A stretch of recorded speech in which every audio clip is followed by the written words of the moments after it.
You're going to hear a new, a unique, and I believe accurate revelation explaining the mark of the beast.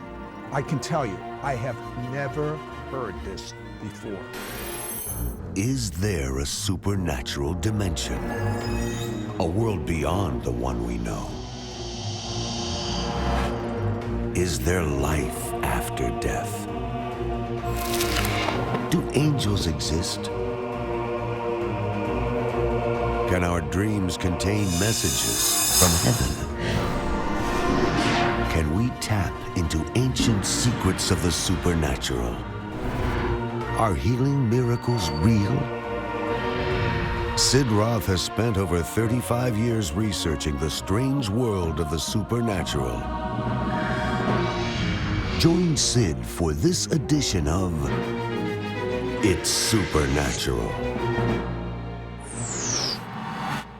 Hello, Sid Roth here. Welcome to my world, where it's naturally supernatural.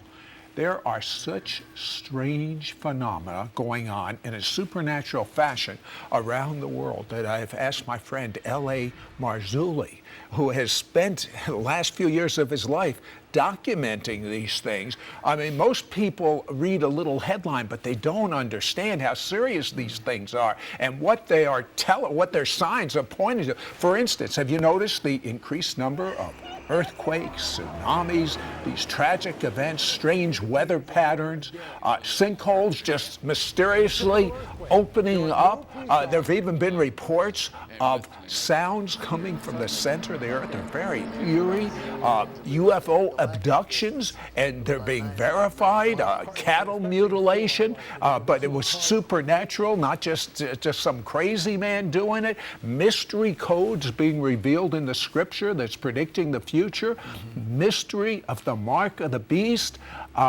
L.A., I can see how God handpicked you to do this investigation, because you see, L.A. was raised Catholic and he was just disillusioned, and he had never seen the supernatural. So what happens? The first supernatural he sees, he thinks it's good, but it's not. It's demonic. He gets involved in the New Age, and he goes through a whole maze in that, and he gets pretty high up with a Maharaji, and he's in an ashram, and he's part of this Maharaji's orchestra, does a 10-city tour, and then the highlight, they come to the Houston Astrodome. And what was the purpose of them coming to the Astrodome? It was a gathering of all the devotees of Maharaji into the Astrodome. Numbers were sort of, they expected tens of thousands of people. It wasn't the case. They probably had about 20,000 people. But the purpose was, it was called Millennium. And we were told that this was going to be a life-changing event. And it was life-changing for me only because I saw something while I was on that platform with the orchestra that night that sort of gave me a hint that maybe what I was looking at wasn't what I thought it was. What did you actually see? Well, I mean, you weren't looking for this, no. But you had a revelation of there was something there beyond the people. Mm-hmm. There was a large platform which was the stage, and behind the stage was a dais. And the Holy Family was perched on this dais with the guru on the very topmost part of the dais.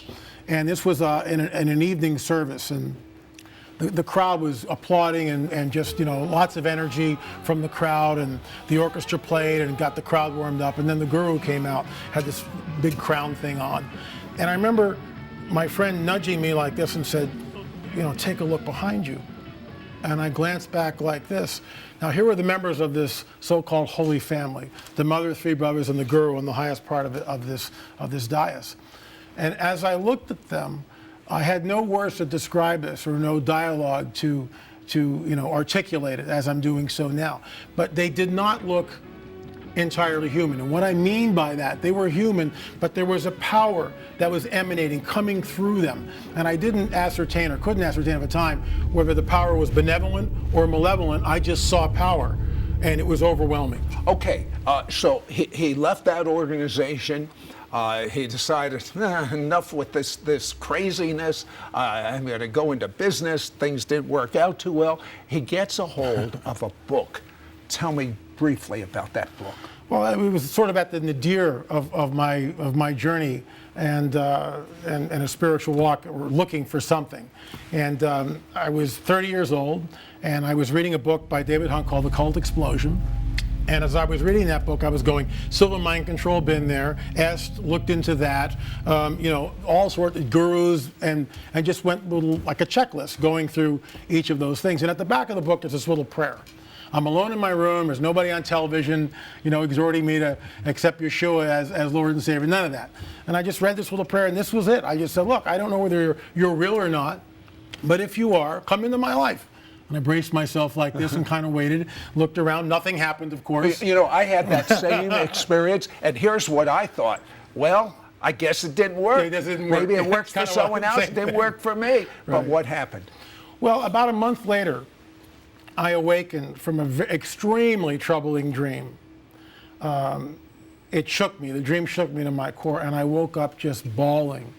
And that was the beginning of sort of the taking me out of the kingdom of darkness, or that all the occult stuff I had been in, and moving me away from that into another dimension, or another paradigm, as it were. And even though I thought, in LA thought God didn't hear that prayer because we didn't feel anything, we didn't see anything, we didn't sense anything, God heard the prayer. And the same thing happened in my life. Literally, the Spirit of God flooded my room. And I don't understand a backslider.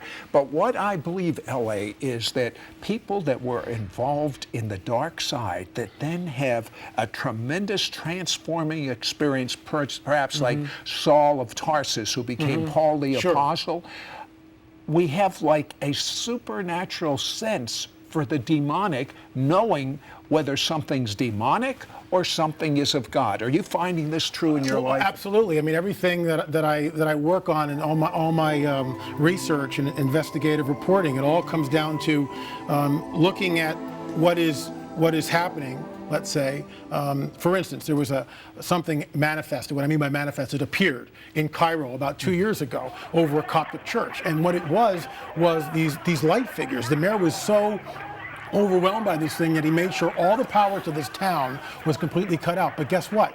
Even though there was no electric power, these entities, these light entities, appeared over this Coptic church, and did so for about 2 weeks. Thousands of people thronged to this area to look at the phenomena that was going on. But see, no one tested the spirits. No one, well, what is this thing? Everyone just assumed it was a benevolent apparition. Not so fast. When we come back, I want LA to talk about these people that are being abducted by so-called flying saucers, and what does he think this power is? But the thing that is so amazing is they're putting implants in people, and he has actually talked to the doctor that has removed these implants, and he has amazing information. Don't go away. We'll be right back to It's Supernatural. Sid Roth has found the key to worldwide revival. This is God's time to reach the Jewish people with his love. Messiah Jesus has torn down the wall dividing Jew and Gentile. The two together form one new man to reach the world. God's method to reach the Jewish people is through signs and wonders. This is why our website, sidroth.org, is jam-packed with tools to equip you to move in signs and wonders, understand Israel and the Jewish roots of the church. Log on to sidroth.org today. We now return to It's Supernatural. Hello, Sid Roth here with L.A. Marzulli. And L.A., I am so intrigued with these people that are being interviewed that say they've been abducted. Tell me about this doctor you spoke to, Dr. Lear, who started out as a skeptic of this whole phenomena. He's a surgeon. Yes. Tell me about him. Well, Lear was asked by a friend to go in and look at this patient who claimed to have some sort of a implant or whatever, something under his skin. And first Lear just figured it was probably a wire or maybe a BB from childhood accident or something. But when he found out that the person was claiming to have been abducted by so-called aliens, he did an about-face and walked out of the room. Didn't want anything to do with this stuff. And in some ways, who could blame him? So he goes in reluctantly. He's sort of persuaded to come back and at least just look at the thing. Looks at the x-rays. Yes, there seems to be something there. So he decides to operate. He goes in.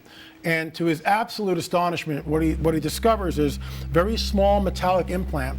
But over this implant, and this is obviously a magnification, I'll use my fist, is a secretion, a membrane of some sort. And he takes his scalpel and he tries to cut this membrane and he can't cut it. He then takes a forceps and goes in and yanks this thing out.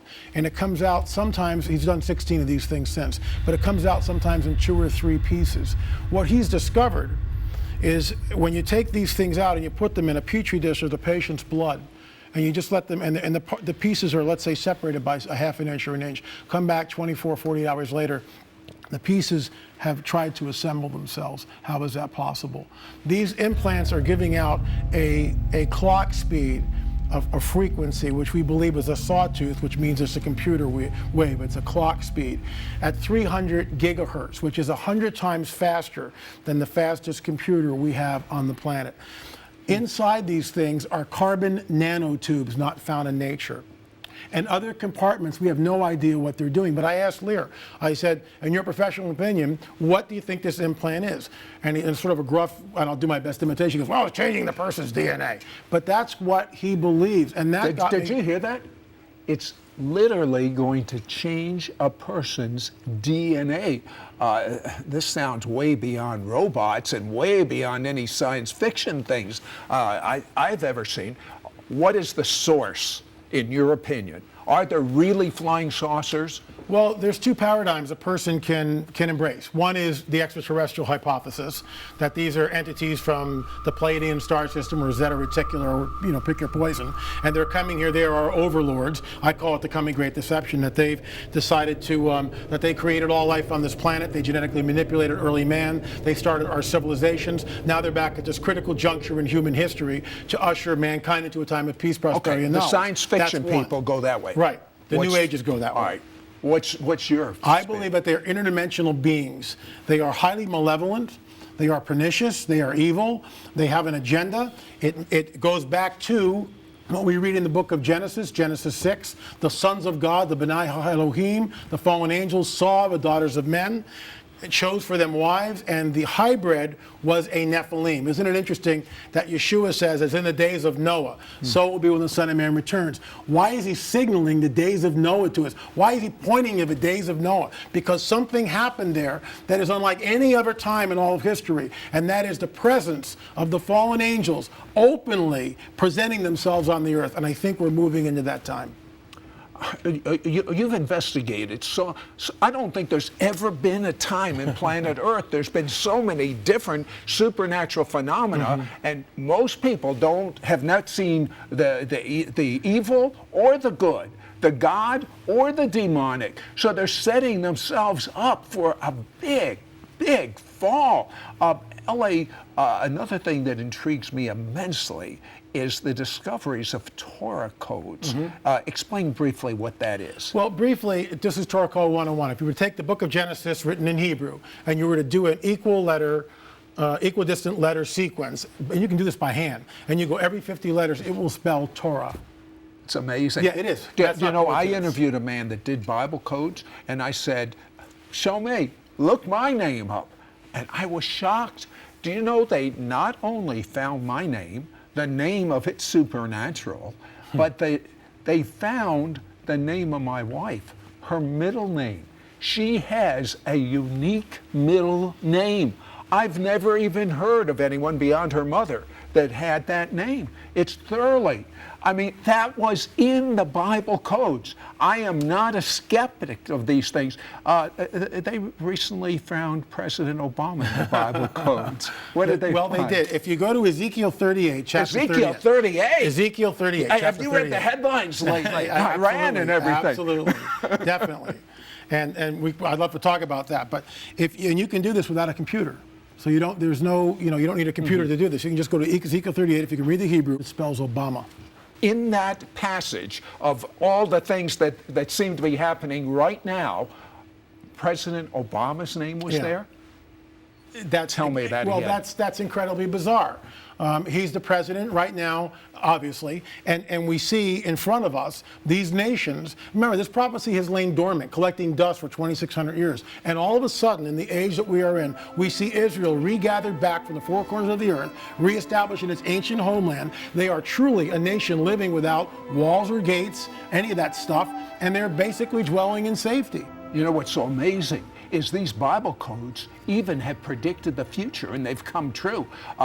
Friends, well, I'll tell you what, when we come back, we'll talk about it. Don't go away. We'll be right back to It's Supernatural. For he himself is our peace. Who has made both Jew and Gentile into one, and broke down the barrier of the dividing wall. His purpose was to create in himself. To create in himself. His purpose was to create one new man. One new man. one new man. Один новый человек. La'adam Hadash Echad. One new man. We now return to It's Supernatural. Sid Roth here with L.A. Marzulli. And L.A., we're talking about the Bible codes, which are fascinating. But what if you took another large book, like, say, War and Peace, and looked for predictions in that using the Bible code? What would you find? It doesn't work. Plain and simple. It just doesn't work. It's not even remotely the same. But there are things of predicting the future. For instance, the Prime Minister of Israel, Rabin. Tell me about that. Well, there was a Bible code that was done with Yitzhak Rabin's name, and in a very, very tight grouping of letters. Yitzhak Rabin, assassin will assassinate. This was done a priori before the event. That's very pretty specific. Intense. Absolutely. But it even gets wilder than that. Someone found it and went to the Israeli authorities, but obviously they didn't pay any attention. What about these? The Bible predicts there'll be strange signs in the skies. Tell me a few. Well, certainly we're looking at objects around the sun that NASA seems to redact. Those images from the SOHO twin satellites, redact meaning they brushed them out several hours after researchers Why? will look at them. Good question. I don't know the answer to that. Tell me about the moon. We looked at films from YouTubers all over the planet who were looking up at the moon, filming the moon and going, hey, I'm not an astronomer or anything, but I'm looking at this body, and it's not where it should be. It looks different. It looks weird. Well, if one person says that, you kind of dismiss it. But from all over the globe, people reporting the same phenomena. So we did some research on it, my partner and I, Richard Shaw. And what we discovered was a paper by an Italian scientist by the name of Lorenzo Iorio. And he wrote a paper called The Eccentricity of a Lunar Surface.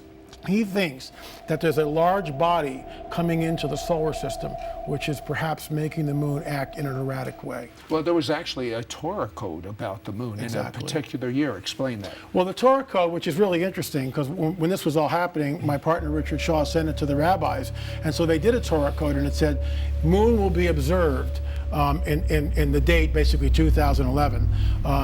And anomalies in the lunar surface will be observed in 2011. So the Torah code sort of corroborated what we had been investigating, which I found absolutely fascinating. He has an understanding of the mark of the beast I have never heard before, and it rings true.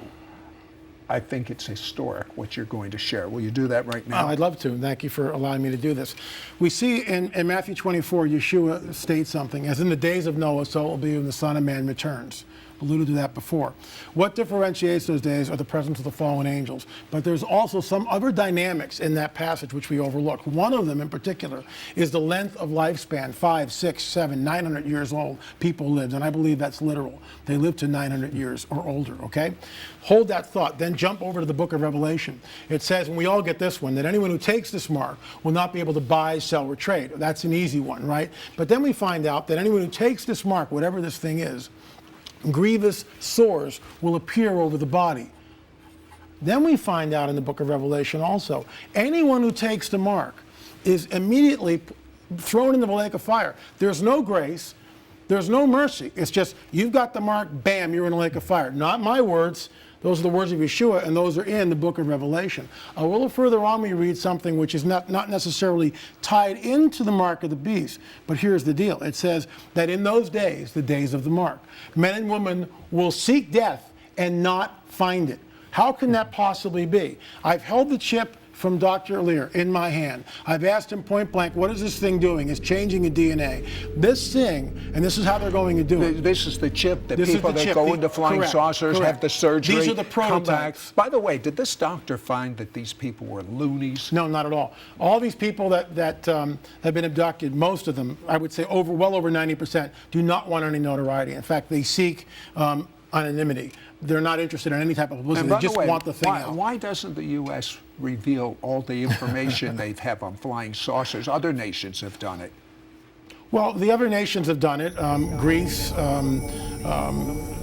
the United Kingdom, France, Belgium, Germany, Japan, Mexico, Brazil. They've all released, I should say, what were at one time top secret documents. We don't do it, and I think the reason is simply this. They fear some sort of a backlash, religious backlash. What happens if people all of a sudden find out that maybe the God we've all believed in isn't? This is what I call, said, the coming great deception. And I believe it's been orchestrated for thousands of years. Let's go back to this changing the DNA. Okay. Why would someone want a chip inside of them? Here's the scenario. Let's say there's a war, upcoming war in the Middle East, and we see some sort of a nuclear holocaust. Remember, this is just a scenario, okay? So we see a nuclear event in the Middle East, perhaps in this country, and all of a sudden, mile-wide UFOs begin to manifest, begin to appear all over this planet. How is that going to affect everyone? But they'll come with two things. They'll come with a free energy source, and they will come with a chip, and this goes right back into what Matthew 24 states. They will come with this implant, which when you take it, will bring you into, as a member of the New World Order, okay? And when they scan this thing, not only will have its medical records, but it will change and correct your DNA. That's what we'll be told. So in other words, you'll live longer, I guess. You'll live to 500 years disease-free. All this. So who's going to say no? Only someone that knows the Lord. Exactly. Only. And you can see why they'd be enemies of the world. We'd be looked at as Neanderthals. How can you possibly believe in this ridiculous mythos of a Judeo-Christian God? Why not just take this mark and live disease-free for 500 years? It sounds like a great deal. And I've held it in my hand, and this is what I think is coming, and it's the only thing which fulfills all that criteria which we just spoke about that's found in the book of Revelation. And as far as timing, isn't it interesting in this whole scenario of what we see shaping up right now of the nations coming against Israel is on the horizon with Obama's name in the secret code? It shows you how soon it'll be that the Messiah is going to return. Tell me about the rapture vision you had, real brief, because there is a blessed hope. I didn't seek this, I didn't in any way. I was getting ready to go in the shower, so unlike our last guest, I didn't fast or pray or any of that stuff. I was just getting ready to go in the shower. I was not in the body or out of the body, I can't tell you, just like Paul says. All I know, I was snatched up, I found myself in the heavenly scene.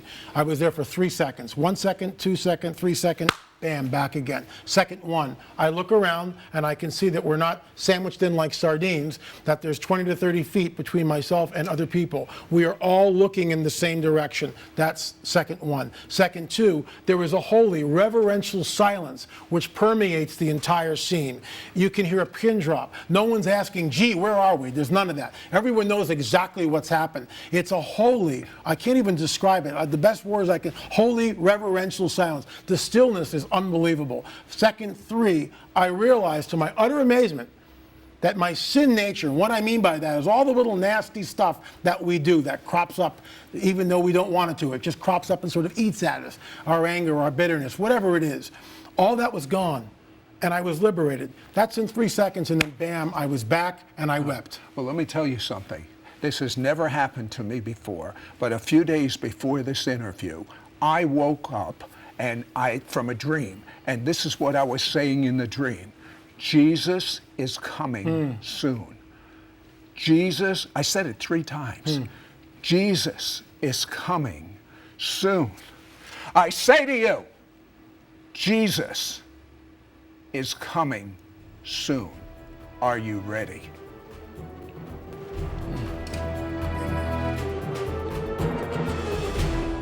an increase in wars and rumors of wars, mass flooding, spontaneous outbursts of Arab unrest, increase of earthquakes, tsunamis and volcano activity, unexplained sinkholes, massive spontaneous bird and fish deaths, increased sightings of UFOs, claims of alien abductions, Torah code prophecies that predict what's happening in the news today.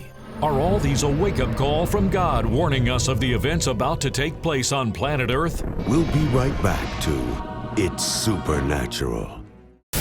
For over 30 years, L.A. Marzulli has been watching the biblical signs of our times, which indicate we are truly in the last days and Messiah's return is imminent. All of what he's found is documented on The Watchers DVD series. The Japanese island was struck by a 9.0 earthquake, and of course, shortly after that, a devastating tsunami swept inland and wiped everything out of its path. The phenomena of sinkholes, again, are appearing in countries all over the world. Some of these sinkholes are absolutely huge.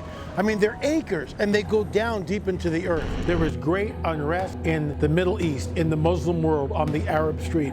Are we looking at a redistribution or a reconstruction of the existing borders in the Middle East?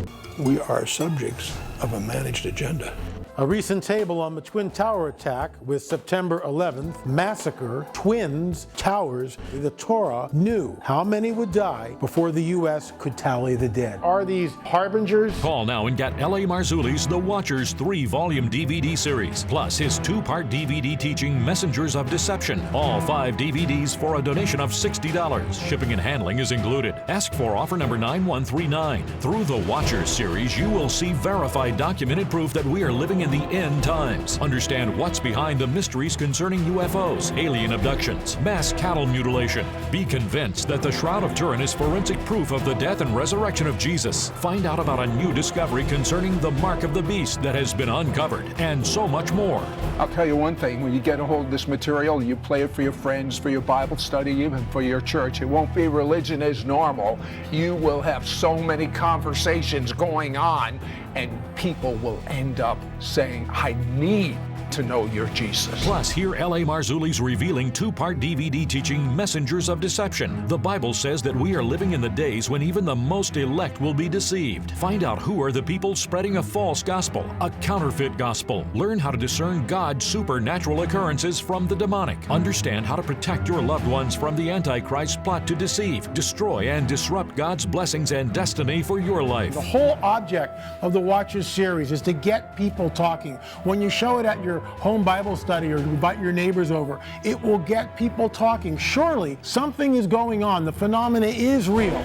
Don't miss out on getting L.A. Marzulli's The Watchers 3-volume DVD series, plus his 2-part DVD teaching Messengers of Deception. All 5 DVDs for a donation of $60. Shipping and handling is included. Ask for offer number 9139. Call or you can send your check to Sid Roth. It's Supernatural. P.O. Box 39222, Charlotte, North Carolina 28278. Please specify offer number 9139 or log on to sidroth.org. Call or write today. Next week on It's Supernatural. When my guest plays the violin, something so supernatural happens. The music of heaven literally comes out of her violin, and many people are instantly set free from pain, sicknesses, suicide, and depression.